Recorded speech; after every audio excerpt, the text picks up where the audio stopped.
Good morning, kag-welcome back sa second portion sa Kapi at Issue TV program live and direct diri sa mataong nga Hotel de Rio. Kag subong sa atong second portion ang atong bisita sa liwat nagbalik, welcome back kay Mr. Ali Alcalde, ang General Manager sa Western Visayas Transport Cooperative.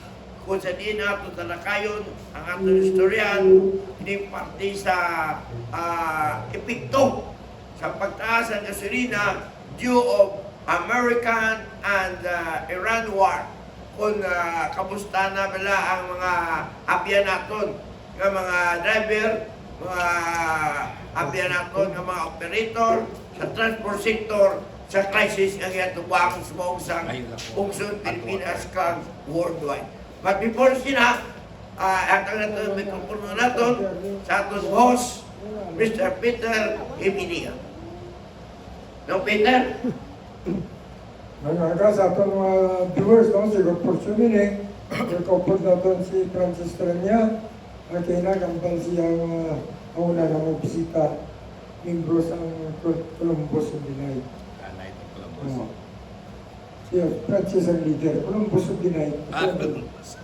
So, nabalukagin ang bala, ang pinagirang na ang matog spies ng Israel, Mossad. Mossad, Amerika CIA. CIA. Sa aton sa Pilipinas, siya, Francis na mga sumaritis, sa aton niya, aton pa. Okay, so ang prambalang aton niya, sunod na Francis Transport. Ano ang sitwasyon subong? Anong pananaw ito ba abot na bus? Ano pag inaputuro sa driver ka? Commuters? Ano ang tabo kung maglawit ang gira? So, pakilala itong bisita. Francis, pakilala ko itong bisita. So, Well, ato bisita sa luwat, si Mr. Ali Alcalde. Alcalde, Mayor. O pwede siya Mayor, kundi General Manager sa Western Visayas Transport Cooperative. Good morning, sir, and welcome sa second portion sa Kapi at Issue TV program. Good morning, Nong Peter. Good morning, Francis. Kag sa mga naga-subaybay man o nagasunod sining inyong nga programa ang Kapi kag Issue live diri sa Hotel del Rio. Una sa tanan tamyaw kita no sa maayong aga sa aton tanan nga miyembro kag opisyales sa aton kooperatiba. Ilabi na gid sa aton bag-o nga mga napilian nga mga board of directors ng aton nga kooperatiba. Naghiwat kami sa General Assembly last April 9 kag sa gihapon ang amon nga mga existing nga mga board of directors na butuhan gihapon sa amon nga mga miyembro. So as usual ara ang aton nga chairman si Chairman Boyet Parcon, ang aton nga vice chairman si June Remorin, ang aton member of the board si Board Anthony Pe, tapos si Board Ruel Tipawan, and then si Board Neil Castor. Kakaupod man sa aton nga existing no nga board kay every year since pito lang ang amon nga board of directors ang nagapabuto sila 3, 4 may mabilin nga duha kung sino yung mga nadugang steady. Oo. So may araman kita si Totong Dinosta kag ang amon pag-isa ka board man nga si Miss Beth Paras. So friends, mayong agaliwat and Nong Peter mayong agaliwat.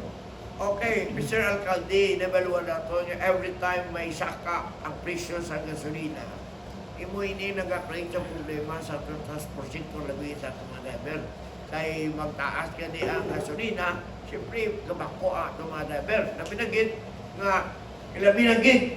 You want to? Every time gani nga magtaas ang presyo sa gasolina, problema ini sa transport sector labi sa mga drivers kang operator.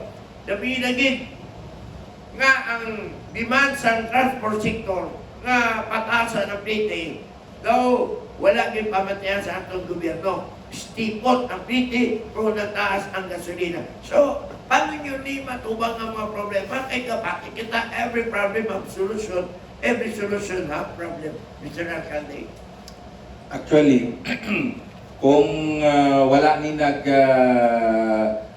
drop no ang price ng mga fuel products atong ginahingyo namon tani nga increase why ito jutay pa to no sa subong from the original no sang February end of February ang presyo sang aton nga fuel diri sa syudad kag probinsya sang Iloilo or diri sa Western Visayas nagapalo siya or nagapatak siya mga 53 to 55 per liter bago mag-start ang giyera sa Middle East no sa Iran. Then after that in a matter of 1 week dako ang pagsaka sa tuno hasta nga umabot kita sa 132 to 155 per liter. Sa subong may mga rollbacks nga nagkalatabo, umabot na lang siya subong sa 90 hanggang 112 no or 115 depende sa mga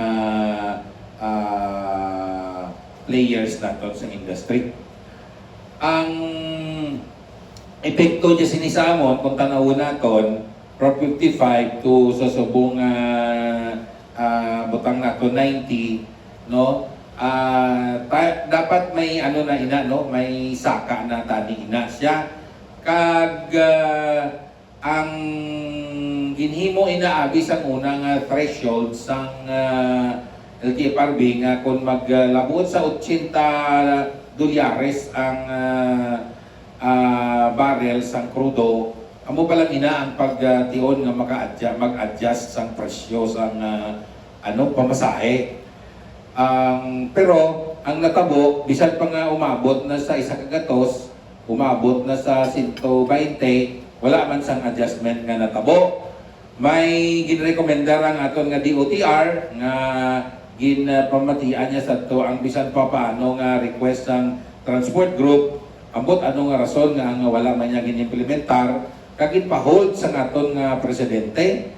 Kung sino man inang mga advisor dira sa aton nga presidente, no, wala ina siya sang pakialam sa fate sang aton nga mga transport sector sa subong.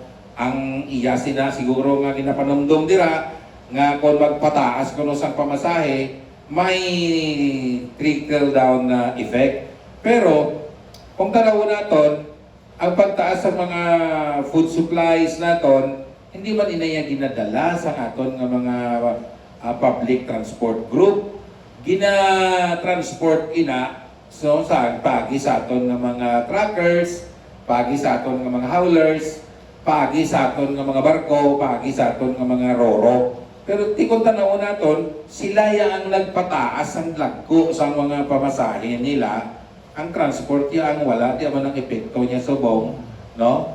Why ginakargahan sa mga food supplies naton ang aton nga mga jeepney, ang aton nga mga minibus, ang aton nga mga gas wala. That is why inayasan masyado katako nga impact no sa presyo sa mga commodities dira sa aton nga merkado. That kung tanawon naton jutay lang ang impact sina yan no kung tanawon naton no sa overall nga presyohanay.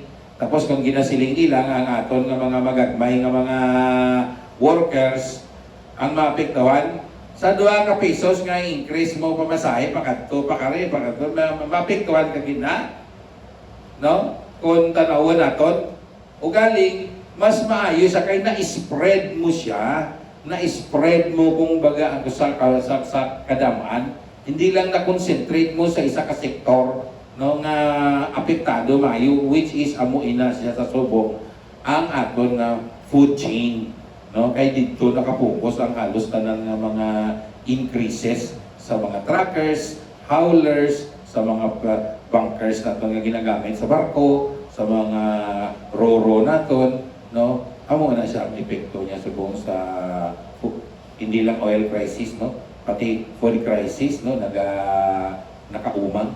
Okay, despite of oil price nagbuo ang gasolina, ang inyong lang petition nga igadiman nga patas ang PT, sige gyapon.